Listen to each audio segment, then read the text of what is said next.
Sir এই তো সেই শয়তান ছেলে। স্যার ওকে এক্ষুনি গ্রেফতার করুন, ওকে নিয়ে যান থানায়, ইচ্ছা মতো শাস্তি দিবেন। আর তুমি কে কার বাবা? কিসের বাবা? তুমি আমাকে বাবা বলে ডাকছো কেন? স্যার বুঝতে পারলেন না কেন বাবা বলে ডাকছে? আপনাকে দেখে ওর আত্মা শুকিয়ে গেছে, এখন ভয়ে বাবা বাবা বলছে। ও যে কথায় আছে না, অতি ভক্তি চোরের লক্ষণ, সেটাই আর কি। বাবা, আবার বলে বাবা। আর আমি কি করেছি আমি তো জানি না, আমার অপরাধটা কি? ও আচ্ছা, তুমি জানোই না তুমি কি করেছো? থাক, তোমাকে আর জানতে হবে না। স্যার তোমাকে এখন থানায় নিয়ে যাবে, আর ইচ্ছা মতো যখন মারবে তখনই বুঝতে পারবে তুমি কি করেছো। চলো থানায় চলো। মানে স্যার আমি তো কিছু করিনি স্যার। তুমি কিছুই করোনি, কিছুই জানো না? হ্যাঁ, তুমি যে সারাদিন মেয়েদের পেছনে পেছনে ঘোরো আর কিডন্যাপ করার পর তাদেরকে প্রপোজ করো, আর এখন বলছো কিছুই জানো না? স্যার নিয়ে যান, ওকে এমন শাস্তি দিবেন যাতে নেক্সট টাইম আমাকে আর হয়রানি না করে, আর আমার পিছে পিছে যাতে না ঘুরে। স্যার তোমার এখন লেখাপড়ার সময়, মেয়েদের পেছনে ঘোরার সময়। এই নিয়ে যাও, থানায় নিয়ে যাও। কি রে বাবা, কতক্ষণ ধরে দাঁড়িয়ে আছিস?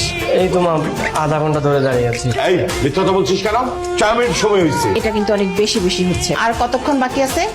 4 মিনিট বাকি আছে। তোমার না ক্ষুধা লাগছে? এ হচ্ছে শাক ভাজি আর শুটকি ভর্তা। এটা হচ্ছে তোমার পছন্দের হাঁসের মাংস। এসবের মানে কি? রাগ করে কোনো লাভ নাই। আমার ছেলেকে গ্রেফতার করে থানায় নিয়ে আসছো, আর আমি তোমার জন্য বাসা থেকে মজা মজা রান্না করে আনবো?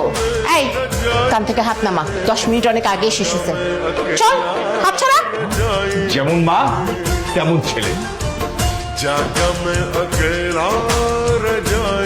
কেমন আছো মাহি?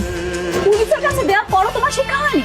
সত্যিকারের প্রেমিক কখনো ভয় পেয়ে পিছিয়ে যান, আর আমি তোমাকে ভালোবাসি। পৃথিবীর কোনো শক্তি তোমাকে আমার থেকে আলাদা করতে পারবে না। ভালোবাসো তাই না? এইবার পুলিশের কাছে দিলে না কঠিন শাস্তি হবে, বেশি বাড়াবাড়ি করবে। কতদিন বেঁচে আছি, আমার ভালোবাসার চাদর তোমার জন্য বিছিয়ে রাখ। এসব ডায়লগবাজি বন্ধ কর, এগুলো সবার কাছে রোমান্টিক মনে হলো, আমার কাছে খুব বিরক্ত লাগে। আমি লিখে দিতে পারি, আমার মতো কেউ তোমাকে কখনোই ভালোবাসবে না। আর তুমি চাইলে যাচাই করতে পারো। আর যদি অন্য কেউ ভালোবাসে তখন কি হবে শুনি? তখন কি হবে? কিন্তু আমি আমার মতো করে তোমাকে ভালোবাসি না। বুঝতে পেরেছি, এভাবে কাজ হবে না, তোমাকে উচিত শিক্ষা দিতে হবে। কারণ আমি এক্ষুনি পুলিশে ফোন করছি। হ্যালো, আসসালামু আলাইকুম স্যার। গতকালকে ইফতিজিয়ার মামলার জন্য যে গিয়েছিলাম সে ও হ্যাঁ হ্যাঁ হ্যাঁ, মনে পড়েছে। কি অবস্থা এখন? ওই ছেলেকে থানায় ধরে নিয়ে এসে তো একদম চরম শিক্ষা দিয়ে দিয়েছি। ওই ছেলে তোমার সামনে আর কোনোদিন আসবে না।